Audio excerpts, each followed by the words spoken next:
Hello everyone and welcome back to another Wizard101 video. Today, I'm going to teach you 5 easy steps to instantly speed up questing. Now, I know this sounds like a clickbait title, but I'm literally telling you these are like the ways to immediately speed up questing in Wizard101. Now, continuing on from 2 to 3 videos ago, I said that I would redo some old videos. This is an older video, but I figured I'd make it again, make it more structured and all that. So, let's get right into it. Now, I'd like to preface this by saying I immediately thought of this idea when I was talking to one of my mods on my Discord server. Make sure to join my Discord server, by the way. And he just finished a character in Marleybone, and he went to Mushu, and he's like, I do like Mushu, but I hate the long walks. And I was like, fair enough, that is one of the worst parts of Mushu, is how long the walks are. But I feel like people are underestimating and forgetting about a very simple feature that immediately speeds it up, and that is the mark location button. For about 20% of your mana, you can mark your location, and then go back to that as simple as clicking down here. Everyone knows it exists in the game. I'm assuming everyone's used it at some point, but people do not use it enough. I've seen so many people go through questing, and almost none of them use the mark location button, and I think people are like very much underestimating how much it speeds up time. So, little known fact about me, I'm the former world record holder for the fastest time of doing Wizard City on speedrun.com. One thing I learned from watching other speedruns and learning about the best way to do it is, guess what? Leaving marks. Leaving marks alone makes a time in Wizard City go from way over an hour to an hour and a half to under an hour. Like, legitimately, I would say 5 to 10 minutes of the actual total time it would take to beat Wizard City is shaved off by leaving marks, and this is the same for Mushu or any other world. Now let's talk about number 2, and this one can definitely speed things up, is knowing how to not get dragged from battles and what to do when you do get dragged. So in every world, there are sidewalks to avoid getting dragged into battle. Now, one thing I've noticed is that a lot of people, while they do use them, don't really use them correctly, as in they'll either stray off the sidewalk, or when there is a roadblock in the sidewalk, like that rock back there, these things, instead of waiting for the enemies to pass, they will try to hug it like this and then end up getting dragged. That's definitely not the way to go. You want to wait to get dragged. This right here isn't specifically a good example, but certain areas in Marleybone can be very difficult, and you really want to make sure that you wait and watch to not get dragged. But worst case scenario, you do get dragged. How do you escape this? Well, it's really easy. You can see here, I got dragged into a battle. Uh-oh, this sucks. Let me hit him with a quick escape quit. Now, this method doesn't work every time, but it usually does, and you can see right there, if I press S and D immediately, or S and A, whatever's easier for you, I immediately got out of that battle, and now I can continue on my way. No loss of mana, nothing. There was no downside to that, and it saved me the potential 2 to 3 minutes it would have taken me to actually do that battle. It's important to note, and this is really important to note, there are areas where you can't do this. You can't do this in dungeons, because then you will actually leave the dungeon, unless it is a teleportable dungeon, and you can teleport back into one of your friends. That is maybe the exception, but you cannot do this in dungeons. So that's thing number 1 to know. And 2, sometimes, and this is kind of rare, but sometimes when you press escape quit, in a situation where you get dragged, your game will actually glitch, and it will say connecting to server, and it will infinitely connect to server, and you need to close your game and relaunch it. So those are 2 things to note about that. If it does say connecting to server, it's going to get stuck like that. You need to escape quit and log back in. Fuck, I removed my script. Number 3 in my tip book for instantly speeding up questing is feints. Know how to use feints, know when to use them, and all that. First things first, train up to feint the second you reach to 26.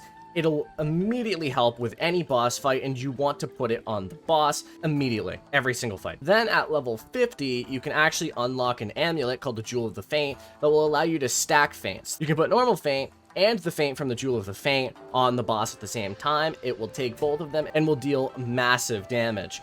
This is extremely important for the worlds of about Dragonspire right up to Azteca, when you finally get Potent Trap and can double feint by yourself. At that point, you can technically triple feint if you want to, but that is up to you.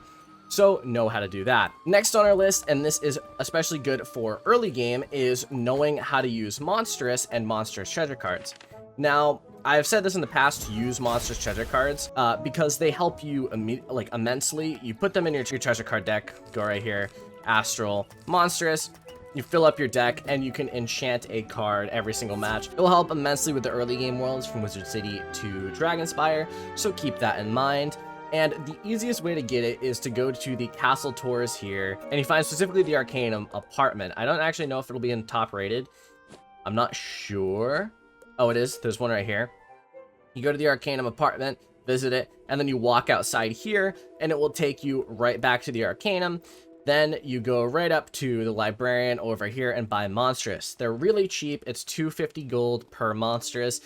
Once you get up to, say, Mount Olympus, if that, you're going to be able to buy a ton of these. Like you can see here with 14,000 gold, which is very minimal. You can get that by Crocotopia. You're going to get 57 monstrous, which is enough to last you through almost all of one world, potentially.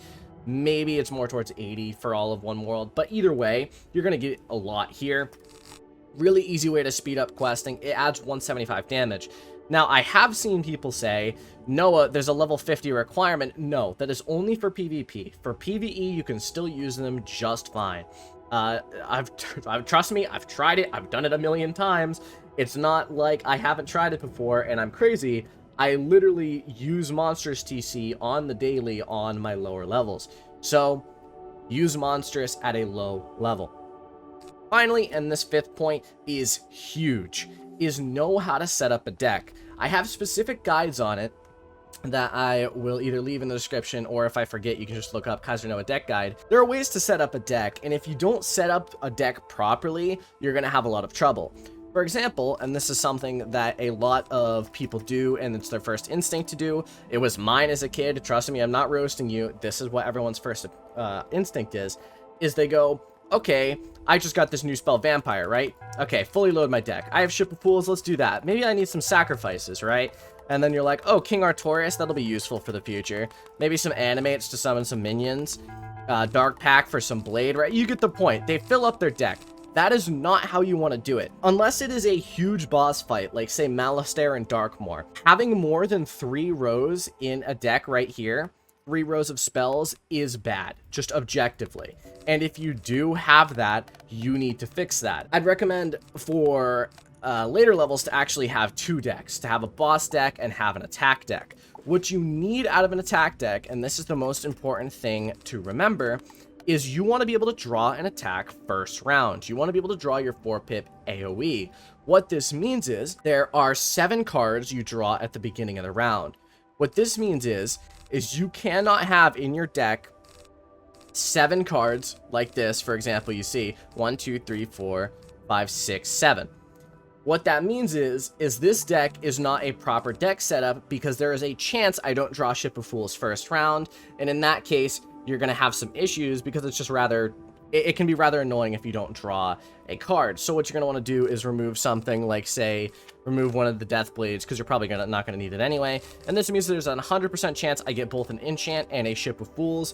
This is what I look for in a deck. In a boss deck, you can see here, this is my basic setup. Say I got all enchants, right? That would still only be 5. And then I got 2 attack spells. Well, that's fine because I can enchant those attack spells with these enchants and then I'll draw blades next round. I always think like this in my decks. I always want to make sure that first round I can do something, because if you are passing first round without doing anything, like without enchanting anything, whatever, you're doing something wrong. I also look at it as if you are discarding things, you are doing something wrong, because discarding things is incredibly ineffective. There was no point in even drawing that spell in the first place if you're just going to discard it. So I like to keep my decks compact, dense, and ready to be used.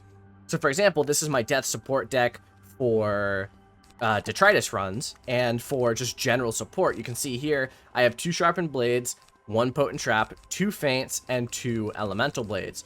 What this means is I have 6, 7 total spells, which means first round I draw everything. And this will be perfectly fine for most runs, because most runs are 2 rounds anyway.